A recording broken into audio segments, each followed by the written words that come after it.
ঘটনার নায়কই যদি ঘটনার সত্যতার স্বীকারোক্তি দেয়, ঘটনার নায়কই যদি ঘটনার সত্যতার স্বীকারোক্তি দেয়, অযথা সাক্ষী প্রমাণের কোনো দরকার নাই।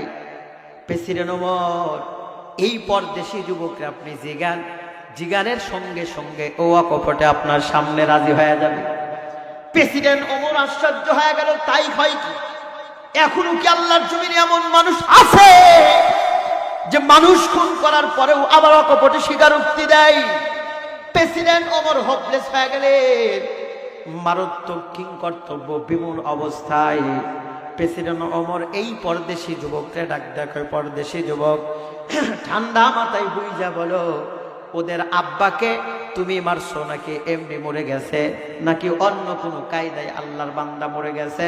প্রেসিডেন্ট ওমরের সামনে পর্যন্ত দাঁড়ায় ডাক দেখায়, আমিরুল মুমিনিন, আমি হলাম ওই মুসলমান যেই মুসলমান হাজার হাজার বার জীবন দিতে পারে কিন্তু জবান দেয়া কখনোই মিথ্যা কথা বলতে পারে না। হাজার হাজার বার যদি জিজ্ঞাস কোনো প্রবলেম নাই, আমি হাজার হাজার বার জবাব দিব।